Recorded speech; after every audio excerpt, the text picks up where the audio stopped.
Hello friends, இன்னைக்கு வீடியோல நம்ம branch accounts அதுல அடுத்த மெத்தட் பார்க்க போறோம். இது என்னன்னு பாத்தீங்கன்னா debtors method. இந்த debtors methodல நமக்கு வந்து போனதுல நம்ம final accounts methodல பார்த்த மாதிரி நார்மலா final account formatல போட மாட்டோம்.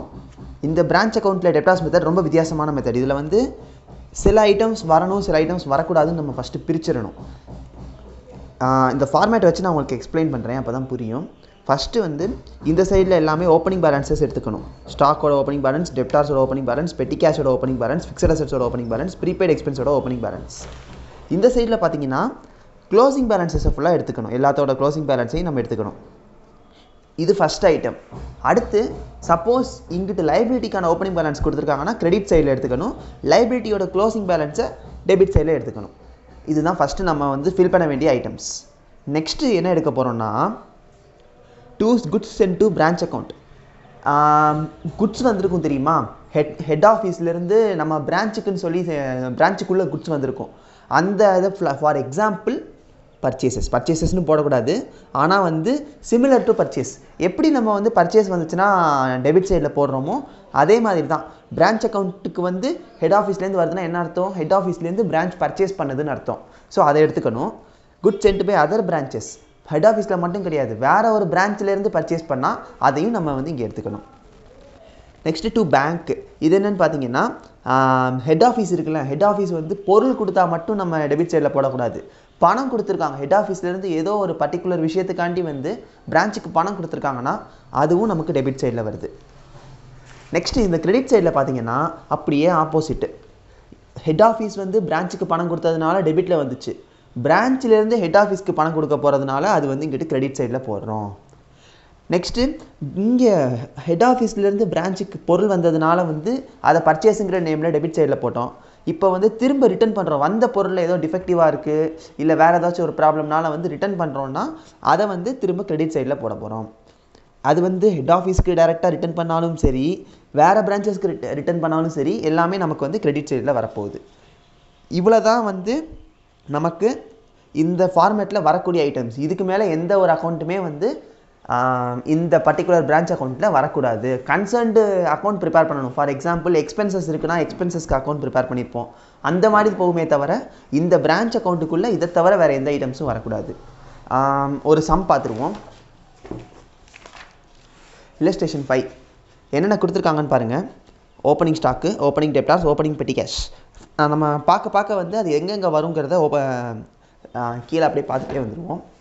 First opening debtors debit side, opening stock debit side, opening petty cash debit side, furniture debit side, opening credit side இந்த சைடு வரும். Goods sent to branch. Goods sent to பிரான்ச்னா என்னன்னு பார்த்தோம், பர்ச்சேசஸ்ன்னு சொல்லி பார்த்தோம். ஸோ அதுவும் நமக்கு வந்து debit. Goods returned by branch, return பண்ணுற ஐட்டம்ஸ் எங்கே வரும்னு சொல்லி பார்த்தோம், ஆப்போசிட் சைட் கிரெடிட்டில் வரும்னு பார்த்தோம், credit. Next goods credited by customers to branch account. இப்படி ஒரு ஐட்டம் நம்ம பார்த்தோமா அப்படின்னு யோசிச்சு பாருங்கள். ஒரு கஸ்டமர் வந்து பிரான்ச் அக்கௌண்ட்டுக்கு ஒரு பொருளை ரிட்டர்ன் பண்ணுறாங்க. இது வந்து நமக்கு வந்து இந்த பிரான்ச் அக்கௌண்ட்டில் வருமா, வரக்கூடாது. ஏன் வரக்கூடாது, பிகாஸ் இந்த ஐட்டம் வந்து நம்ம அந்த ஃபார்மேட்டில் சொல்லி பார்க்கல. அந்த ஃபார்மேட்டில் சொல்லப்படுற ஐட்டம்ஸ் மட்டும்தான் இந்த பிரான்ச் அக்கௌண்ட்டுக்குள்ளே வரும். Cash received by branch from its customers. இப்போது இந்த கேஷ் ரிசீவ் பண்ணியிருக்காங்க, கஸ்டமர்ஸ்டேருந்து வந்து கேஷ் ரிசீவ் பண்ணியிருக்காங்க. இப்போ இந்த ஐட்டம் வந்து நமக்கு வந்து இந்த பிரான்ச் அக்கௌண்ட்குள்ளே வருமா, வராது. டிஸ்கவுண்ட் அலௌடு வராது, பேட் டெப்ஸ் வராது, கிரெடிட் சேல்ஸ் வரக்கூடாது. நல்லா ஞாபகம் வச்சுக்கோங்க, கேஷ் சேல்ஸ் மட்டும்தான் எடுத்துக்கணும். கிரெடிட் சேல்ஸ் வந்து பிரான்ச் அக்கௌண்ட்குள்ளே வராது. Only cash sales will be taken. இப்போ இந்த கேஷ் சேல்ஸ் வருமா அப்படின்னு பார்த்தீங்கன்னா கேஷ் சேல்ஸும் வராது. ஏன் கேஷ் சேல்ஸ் வராது, நம்ம என்ன பார்த்தோன்னா குட்ஸ் சென்ட் டு எங்கே நம்ம head office, goods sent to head office தான் வந்து நமக்கு வந்து வருமே தவிர கிரெடிட் சேல்ஸோ கேஷ் சேல்ஸோ வரக்கூடாது. பெட்டி எக்ஸ்பென்சஸ் பெய்டு வரக்கூடாது. செக்ஸ் சென்ட் டு பிரான்ச் அதுவும் வரக்கூடாது. அப்புறம் சேலரி வரக்கூடாது, ரெண்ட் வரக்கூடாது, பெட்டி கேஷும் வரக்கூடாது. இது போக பெட்டி கேஷும் வரக்கூடாது. இதெல்லாம் நம்ம வந்து எதெல்லாம் வரும் எதெல்லாம் வரக்கூடாதுங்கிறத நம்ம இப்போ பார்த்துட்டோம். நெக்ஸ்ட்டு இதில் எப்படி வந்து இதில் நம்ம இவங்க போஸ்ட் பண்ணியிருக்காங்கன்னா ஓப்பனிங் போட்டாச்சு. இந்த பை பேங்க் அக்கௌண்ட் இருக்குது பார்த்தீங்களா, ரெமிட்டன்ஸ் ஃப்ரம் பிரான்ச் அப்படின்னு. இந்த ரெமிட்டன்ஸ் ஃப்ரம் பிரான்ச் அப்படிங்கிறது வந்து நமக்கு கண்டுபிடிக்க வேண்டிய ஒரு ஐட்டம். நார்மலாக நம்ம போட முடியாது, அதை கண்டுபிடிச்சிட்டு தான் போடணும். அப்புறம் goods sent to branch account அப்படின்னு ஒரு ஐட்டம் இருக்கா, அந்த குட்ஸ் சென்ட் டு பிரான்ச் அக்கௌண்ட்டும் நமக்கு வந்து டைரெக்டாக கொஸ்டினில் கொடுக்கல. இப்போ நம்ம ரூல் படி ஃபார்மேட்டில் பார்த்தா எல்லா ஐட்டமுமே இதில் வந்தாகணும். ஆனால் சில ஐட்டமுக்கு நமக்கு கொஸ்டினில் கொடுக்காததுனால அதெல்லாம் நம்ம சில memorandum branch account, memorandum stock account, memorandum cash அக்கௌண்ட்னு சொல்லி நம்ம தனித்தனியாக ப்ரிப்பேர் பண்ண போகிறோம். ப்ரிப்பேர் பண்ணிவிட்டு அதெல்லாம் வந்து அதோட பேலன்சிங் ஃபிகர் கிடைக்கும்ல, அல்டிமேட் பேலன்சிங் ஃபிகர், அதை வந்து இந்த பிரான்ச் அக்கௌண்ட்டில் போஸ்ட் பண்ணால் தான் இந்த க்ளோசிங் பேலன்ஸ் எல்லாமே நமக்கு கிடைக்கும். இதில் ஒன்று மட்டும் நம்மளால் போட்டுற முடியும். ஃபர்னிச்சர் இந்த பிகினிங் 60,000 சொல்லி கொடுத்துட்டாங்க. அதில் டெப்ரிஷியேஷன் ஒரு 10%னா மீதி 54,000 ரூபா நமக்கு க்ளோசிங். இது மட்டும் நம்ம டேரெக்டாக தெரிஞ்சிடும். மீதி ஐட்டம்ஸ் எல்லாமே நம்ம வந்து அக்கௌண்ட் ப்ரிப்பேர் பண்ணணும். அதில் ஃபஸ்ட்டு பார்த்தீங்கன்னா memorandum branch debtors account. Memorandum branch debtors அக்கௌண்ட்டில் ஓப்பனிங் 1,40,000. இது வந்து என்ன மாதிரி ஃபார்மேட்டுன்னு சொல்லிடுறேன். எல்லாருமே single entry account single entry system அப்படிங்கிறத படிச்சிருப்பீங்க. சிங்கிள் என்ட்ரி சிஸ்டமில் debtors account, creditors account prepare பண்ணுவோமா, அதே சேம் பேட்டர்ன் தான் இங்கேயும், அதே இது தான், எதுவுமே மாற்றம் இல்லை. ஃபஸ்ட்டு ஓப்பனிங் பேலன்ஸ் நமக்கு கொஸ்டினில் கொடுத்துட்டாங்க, கிரெடிட் சேல்ஸ் கொஸ்டினில் கொடுத்துட்டாங்க, ரிட்டர்ன்ஸ் டு பிரான்ச் கொடுத்துருப்பாங்க. நான் காமிச்சிடுறேன் ஒரு தடவை, அப்போ தான் உங்களுக்கு புரியும். இதில் பார்த்தீங்கன்னா ஓப்பனிங் டெப்டார்ஸ் கொடுத்துருக்காங்களா, அப்புறம் கிரெடிட் சேல்ஸ் கொடுத்துட்டாங்க. நெக்ஸ்ட்டு டிஸ்கவுண்ட் அலவுடு, டெப்டார்ஸுங்கிறதுனால டிஸ்கவுண்ட் அலவுடு வரும். அடுத்து பேட் டெப்ஸ் ரிட்டன் ஆஃப் வரும். நெக்ஸ்ட்டு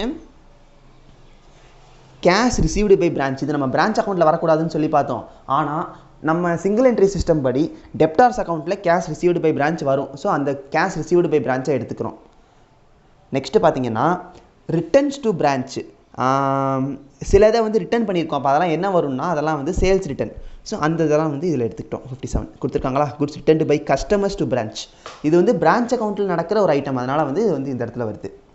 இப்போ இதெல்லாம் நம்ம போஸ்ட் பண்ணி முடித்தோன்னா நமக்கு கிடைக்கிற பேலன்சிங் ஃபிகர் தான் என்னது, க்ளோசிங் டெப்டார்ஸ். நமக்கு அங்கே தேவைப்பட்டுச்சுல க்ளோசிங் பேலன்ஸ், அந்த க்ளோசிங் டெப்டார்ஸ் தான் இந்த particular balancing figure. Next memorandum branch stock account, அதே மாதிரி தான் ஓப்பனிங்க்கு ஸ்டாக் கொடுத்துட்டாங்க. இப்போ இதில் என்னென்ன பண்ண போகிறோம்னா, இதில் எங்கெங்கெல்லாம் ஸ்டாக் ஐட்டம்ஸ் வருது அப்படிங்கிறத வந்து நம்ம பார்த்துட்டே வாங்க. எங்கெங்கெல்லாம் ஸ்டாக் இன்வால்வ் ஆகிருக்கோ அந்த ஐட்டம்ஸ் ஃபுல்லாக நமக்கு வந்து இந்த ஸ்டாக் அக்கௌண்ட்டில் போஸ்ட் பண்ணணும். ஓப்பனிங் பேலன்ஸ் இருக்குது. நெக்ஸ்ட்டு ஸ்டாக் எங்கே இருக்குதுன்னு பாருங்கள், குட்ஸ் சென்ட் டு. ஸோ குட்ஸுங்கிறது ஒரு stock, goods sent to branch வரும். Next goods returned by branch, இதுவும் வரும். இது வரக்கூடாது, ஏன்னா இது வந்து பிரான்ச்சுக்கும் ஹெட் ஆஃபீஸ்க்கும் நடக்கிற டிரான்சாக்ஷன்ஸ் தான் வந்து ஸ்டாக் அக்கௌண்ட்டில் போடணும். இது வந்து கஸ்டமர்ஸுக்கும் பிரான்ச் அக்கௌண்ட்டுக்கும் நடக்கிற டிரான்சாக்ஷன். ஸோ இதை வந்து நம்ம ஸ்டாக் அக்கௌண்ட்டில் எடுக்கக்கூடாது. வேறு என்ன ஐட்டம் வரும்னு யோசிச்சு பாருங்கள். இவ்வளோ தான் ஐட்டம்ஸ் வரும். இதை வந்து நம்ம வந்து ஃபஸ்ட்டு போஸ்ட் பண்ண போகிறோம். ஓப்பனிங் பேலன்ஸ் இருக்குது, குட்ஸ் சென்ட் டு பிரான்ச் இருக்குது. இது வந்து பிரான்ச் வந்து ஹெட் ஆஃபீஸ்க்கு ரிட்டர்ன் அனுப்புனது. இந்த காஸ்ட் ஆஃப் குட்ஸ் சோல்ட் அப்படிங்கிறது என்னன்னு பார்த்தீங்கன்னா, நமக்கு வந்து கரெக்டாக கண்டுபிடிக்கணும். ஐட்டம்ஸ் கண்டுபிடிச்சா தான் நமக்கு வரும். அதுக்காண்டி தான் இங்கே ஒரு அட்ஜஸ்ட்மெண்ட் கொடுத்துருக்காங்க. Goods are sold to customers at cost plus 50 rupees, 50% அப்படின்னு சொல்லி கொடுத்துருக்காங்க. அப்போ என்ன அர்த்தம், 150%க்கு தான் விற்றுருக்கோம், 100%க்கு விற்கலை. எதை 150%க்கு விற்றுருக்கோன்னு பார்த்தீங்கன்னா, சேல்ஸு 3,20,000, அப்புறம் 72,94,000 ஒரு கிரெடிட் சேல்ஸு, இது போக அதில் ரிட்டர்ன்ஸ் ஒரு 87,000 ரூபா. ஸோ இது ரெண்டையும் ஆட் பண்ணி அதுலேருந்து இதை மைனஸ் பண்ணால் வர்ற வேல்யூ வந்து நமக்கு வந்து 150க்குன்னு சொல்லிட்டாங்க. அப்போ 100க்கு எவ்வளோ அப்படின்னு கண்டுபிடிக்க போகிறோம். ஸோ 72,94,000 ப்ளஸ் 3,20,000 மைனஸ் இந்த சேல்ஸ் ரிட்டர்ன் வந்து 57,000 ரூபா. இது வந்து 150%க்குன்னு சொல்லி கொடுத்துட்டாங்க. அப்போ 100க்கு எவ்வளோ அப்படின்னு கண்டுபிடிச்சிங்கன்னா அதுதான் வந்து நமக்கு காஸ்ட் ஆஃப் குட்ஸ் சோல்ட். சிம்பிளாக சொன்னால் இந்த 50% என்னன்னு கேட்டிங்கன்னா கிராஸ் ப்ராஃபிட். அதை நம்ம கழிச்சிட்டு காஸ்ட் ஆஃப் குட்ஸ் சோல்ட் எவ்வளோன்னு போட்டாச்சு. ரிமைனிங் இருக்கிற இதுதான் வந்து நமக்கு க்ளோசிங் ஸ்டாக்கு. நெக்ஸ்ட்டு பெட்டி கேஷ் அக்கௌண்ட்டு. பெட்டி கேஷ் அக்கௌண்ட்டுக்கு ஓப்பனிங் பேலன்ஸ் கொடுத்துட்டாங்க. அந்த பெட்டி கேஷ்காண்டி செலவு பண்ணுறதுக்காண்டின்னு சொல்லி வந்து நமக்கு வந்து பிரான்ச் அக்கௌண்ட்லேருந்து வந்து பணம் கொடுத்துருக்காங்க. இது வந்து பெட்டி எக்ஸ்பென்சஸ் பே பண்ண அமௌண்ட் 80,000. அதில் வந்து நம்ம பெட்டி கேஷ்காண்டி நமக்கு கொடுத்த பணம் வந்து 78,700. ரிமைனிங் இருக்கிற பெட்டி கேஷ் தான் நமக்கு க்ளோசிங் ஸ்டாக். ஓப்பனிங் 2,500. இன்னும் கொஞ்சம் வந்து நமக்கு தேவைப்படுங்கிறதுக்காண்டி 78,700 பேங்க் அங்கே பிரான்ச்லேருந்து கொடுத்துருக்காங்க. நம்ம பண்ண பெட்டி எக்ஸ்பென்சஸ் வந்து 80,000, ரிமைனிங் இருக்கிற பேலன்ஸ் வந்து க்ளோசிங். அடுத்து பிரான்ச் கேஷ் அக்கௌண்ட்டு. கேஷ் அக்கௌண்ட்டுக்கு பார்த்தீங்கன்னா நமக்கு ஓப்பனிங்க்கு கேஷ் அக்கௌண்ட் இல்லை, ஸோ பிரச்சனை இல்லை. இப்போ இதில் எங்கெங்கெல்லாம் கேஷ் ட்ரான்சாக்ஷன்ஸ் வந்திருக்கு அப்படின்னு சொல்லி பார்த்துட்டே வாங்க. அதை ஃபுல்லாக நம்ம இதில் என்டர் பண்ண போகிறோம். ஃபஸ்ட்டு கேஷ் ரிசீவ்டு இருக்குது, ஸோ இந்த கேஷ் ரிசீவ்டு வரும். நெக்ஸ்ட்டு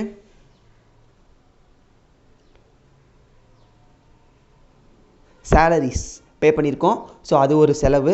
ரெண்ட் அண்ட் இன்சூரன்ஸ் பே பண்ணியிருக்கோம், அது ஒரு செலவு. பெட்டி கேஷ் பே பண்ணியிருக்கோம், அது ஒரு செலவு. கேஷ் சேல்ஸ் பண்ணியிருக்கோம், இது ஒரு வரவு நமக்கு இன்வெர்ட் ரெமிட்டன்ஸ், ஸோ இது டெபிட்டு. இது போக வேறு என்ன வரும்?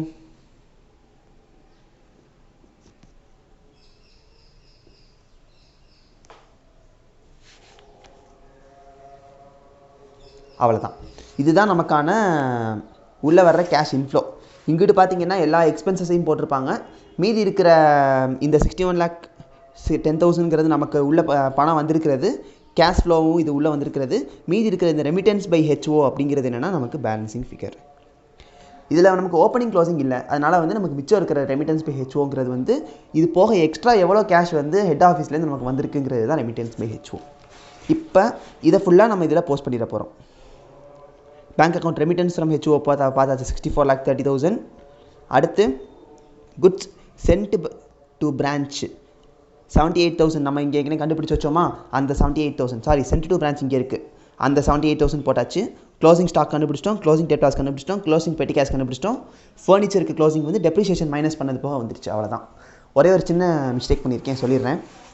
இந்த இது கிடையாது, இது வந்து நமக்கு டெப்டார்ஸ் கலெக்ஷன் வந்து 61,10,000 கொடுத்துட்டாங்க.